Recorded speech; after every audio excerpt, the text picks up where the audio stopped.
Hello, नमस्कार दोस्तों। आज मैं बात करने जा रहा हूँ लिलियनथल जी के अनुसार एनीमिया के लिए। एनीमिया मतलब होता है खून की कमी या रक्ताल्पता।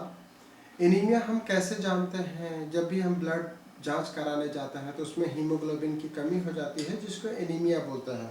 अगर आप ब्लड सेल्स देखेंगे तो नॉर्मल ब्लड सेल्स ऐसा दिखता है और एनीमिया हो जाता है तो इतना कमी दिखने लगती है। अगर स्लाइड में देखें तो इस तरीके से सेल्स की कमी हो जाती है। और जब हम जांच कराते हैं तो या तो हीमोग्लोबिन कम हो जाता है या आरबीसी, डब्ल्यूबीसी, प्लेटलेट्स जो भी सेल्स हैं ब्लड के, उनमें कमी हो जाती है। ये कभी कभी हमको एक्सीडेंटली भी पता चलता है। एक्सीडेंटली मतलब कि किसी भी बीमारी के लिए ब्लड जांच कराने गए और उसमें सामने दिख जाता है कि हीमोग्लोबिन कम हो गया या सेल्स, प्लेटलेट, आरबीसी, डब्ल्यूबीसी कम हो गया। लेकिन एनीमिया के कई सारे कारण भी हो सकते हैं। सबसे इम्पॉर्टेंट कारण हो सकता है कि आयरन डेफिशिएंसी एनीमिया। अगर हमको खाने में आयरन की कमी हो रही है या आयरन डाइजेस्ट नहीं हो रहा है तो आयरन डेफिशिएंसी एनीमिया हो जाता है। इसी प्रकार से हीमोरेजिक भी हो सकता है, हीमोरेजिक एनीमिया। हीमोलाइटिक एनीमिया भी हो सकता है जिसमें ब्लड सेल्स का डिस्ट्रक्शन हो जाता है। और हीमोरेज, अगर ब्लीडिंग बहुत ज़्यादा हो जाता है तो उसके कारण भी एनीमिया हो जाता है। ब्लीडिंग बहुत ज़्यादा होने का कारण एक्सीडेंट हो सकता है, ऑपरेशन हो सकता है या फिर मेंस्ट्रुअल साइकिल हो सकता है। अगर मेंस्ट्रुअल साइकिल बहुत प्रोलॉन्ग चलती है तो उसके कारण भी लोगों को एनीमिया हो जाता है। या फिर ब्लीडिंग पाइल्स हो सकती है, ब्लीडिंग पाइल्स के कारण भी एनीमिया हो जाता है। या फिर कैंसर हो सकता है या फिर कुछ ऐसी दवाइयाँ जिसका हमारे ब्लड पे बहुत प्रभाव पड़ता है या डिस्ट्रक्शन हो जाता है। इसके अलावा जो होती है उसमें बोन मैरो डिसऑर्डर्स हो सकता है जिसके कारण एनीमिया हो सकता है। उसमें प्लास्टिक एनीमिया हो सकता है, एमडीएस हो सकता है, आईटीपी हो सकता है। इसी के अलावा थैलासीमिया हो सकता है, सिकल सेल एनीमिया हो सकता है। सिकल सेल एनीमिया में क्या होता है, आरबीसी का शेप चेंज हो जाता है, उसको सिकल सेल एनीमिया बोलते हैं। अगर मैं लिलियनथल जी की बात करूं तो लिलियनथल ने काफ़ी अच्छा इसमें मेडिसिन्स दिया हुआ है और मैं होम्योपैथिक दवाइयाँ जो दे रहा हूँ उससे काफ़ी अच्छा रिस्पांस भी देखने को मिल रहा है। इसमें इन्होंने बात किया है लॉस ऑफ ब्लड या अदर फ्लूइड्स, उसके लिए दिया हुआ है China, nux vomica, sulphur, calcarea carb, ferrum, strychnine, हाइड्रोनिन, phosphoric acid, staphis and other medicine. और वायलेंट एक्यूट डिसीजेज में दिया हुआ है calcarea, China, hepar, nat mur, nux vomica. और एल्यूमिना दिया है anaemia in the chlorosis in young girls at puberty, menses pale and scanty.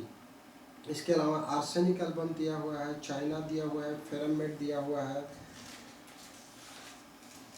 कालीकार्ब दिया हुआ है, नेट्रम कार्ब दिया है, नाइट्रम्यूर दिया है, नक्सवोमिका दिया है, पल्सटिला दिया है और सीपिया दिया है।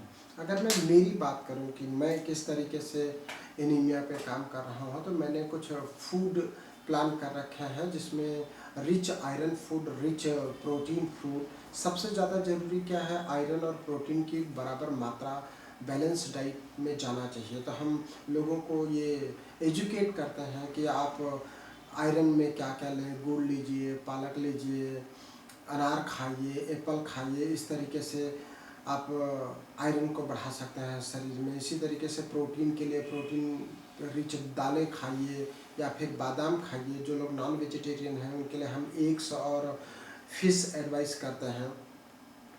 खाने की कमी से भी हमको हो सकता है और डाइजेशन प्रॉपर नहीं होना, मतलब एब्जॉर्प्शन प्रॉपर नहीं होने से भी एनीमिया हो सकता है। लेकिन हमारे पास जो लोग आते हैं उसमें अलग तरह की परेशानी लेकर के आते हैं। उनको लंबे समय से एनीमिया रहती है, लंबे समय से बीमारी रहती है और जब ब्लड बहुत कम हो जाता है, 4 ग्राम 6 ग्राम हो जाता है, तब हमारे पास होम्योपैथी ट्रीटमेंट के लिए आते हैं और बहुत ही आशा भरी नज़रों के साथ आते हैं। कई लोग तो एम्स और पीजीआई जैसे बड़े बड़े संस्थान से ट्रीटमेंट करा करके आते हैं और उस स्टेज पर हम होम्योपैथिक दवाई दे रहे हैं। तो हमको कॉजेज़ को समझना पड़ेगा, कॉजेज़ क्या है उस व्यक्ति में, इस बीमारी का कारण क्या है, उसको हमको ठीक करना होता है। और साथ में हमको डाइटेटरी सप्लीमेंट उनको एडवाइस करनी होती है और होम्योपैथिक दवाइयाँ देनी होती है। होम्योपैथिक में मैं जो यूज़ कर रहा हूँ उसमें फेरामेट है, फेराफास है, कैलकेरिया फास है, फास्फोरस है, आर्सेनिक है, चाइना है, इपिटोरियम परफोरेटम है। इस तरीके से जो दवाइयाँ लक्षणों के आधार पर और उनके इन्वेस्टिगेशन और रिपोर्ट के आधार पर डोजेस का सिलेक्शन करके उनको दिया जाता है और काफ़ी अच्छे परिणाम मिल रहे हैं। कई बार तो ऐसा भी एक 2 पेशेंट आए जिनको एनीमिया के कारण श्वास की परेशानी हो गई, ब्रीथलेसनेस हो गया और उनके घर वाले सोचे कि अस्थमा हो गया है और मेरे पास लेकर के आए। जब मैंने उनका इन्वेस्टिगेशन रिपोर्ट देखा तो उसमें बताया कि इनको तो हीमोग्लोबिन बहुत कम है, खून की कमी होने के कारण ब्रीथलेसनेस हो रहा है और उसको कार्बोवेज या इस तरह की जो मेडिसिन्स है जिसमें ऑक्सीजन की कमी हो जाती है, उसका जब हमने दिया तो बहुत अच्छे रिजल्ट्स मिले। तो आप भी होम्योपैथिक दवाई एनीमिया के लिए दे सकते हैं।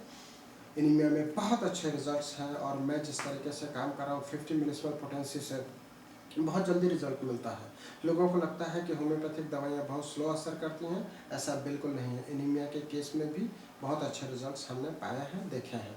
तो आप भी एनीमिया के लिए होम्योपैथी को अपनाएं। इसी तरीके से हमारा यूट्यूब चैनल देखते रहें, सब्सक्राइब करें और फॉरवर्ड करें। थैंक यू, धन्यवाद।